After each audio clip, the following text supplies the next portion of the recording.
fire of fierce rage. It coiled itself around Mahavir's body and started stinging him at various points. He began to bleed but remained motionless like Mount Meru. He countered the effect of the venom emitted from the serpent's eyes by means of radiations of compassion. Mahavir had no enemy. One day as Lord Mahavir was going from one place to another, he stopped near a big tree, outside the village, to meditate. While he was meditating, a cowherder came there with his cows. He needed someone to look after the cows, so he could run some errands. He asked Mahavir Swami if he would look after the cows for a few hours. Lord Mahavir was in deep meditation, and did not hear the cowherder. However, the cowherder went away thinking that Lord Mahavir had heard him and will look after the cows.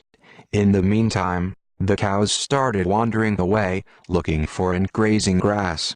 A few hours later, the cowherder returned and found all his cows missing.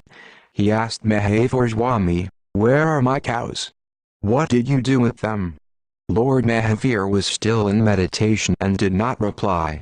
The cowherder started wondering. Where could they be? Since Lord Mahavir did not reply, the cowherder searched for them everywhere in the valley, but could not find them. While he was looking for the cows, they returned to the place where Mahavir Swami was meditating. When the cowherder came back, to his amazement, all his cows were standing near Lord Mahavir. Mahavir Swami was still meditating. The cowherder became very angry at Lord Mahavir, because he thought that Lord Mahavir was hiding his cows. So, he took out his rope and was about to whip Mahavir Swami with it. Just then, an angel from heaven came down and held a rope. "Can't you see that Lord Mahavir is in deep meditation?" asked the angel. "But he tricked me," said the cowherder. The angel replied, "He is a god.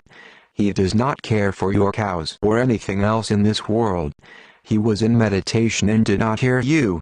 He did not do anything to your cows. You would have gotten bad karmas for hurting him." The cowherder realized that he had made a mistake.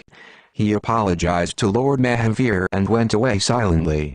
The angel went back to heaven feeling happy that he could stop Lord Mahavir's suffering. Mahavir didn't have any bad feelings towards the cowherder, because he held no anger towards anyone. Lord Mahavir's spiritual practice was the practice of renunciation.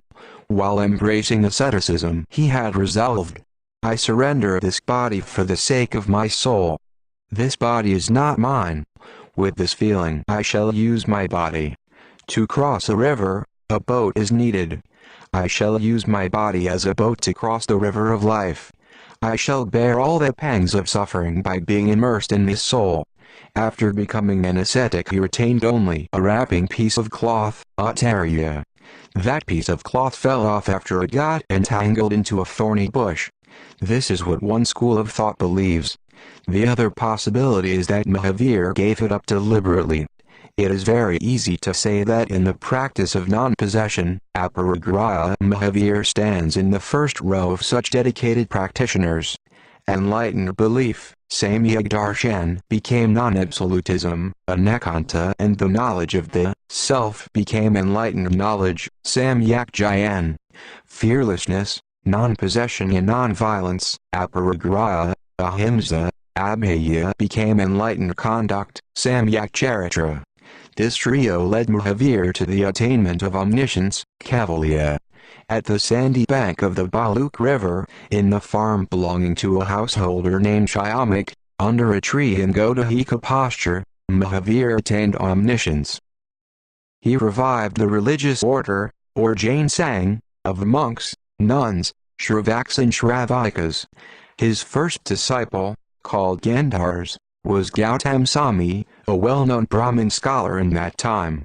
Lord Mahavir had 11 Gandhars, who compiled 12 scriptures based on what Lord Mahavir had taught.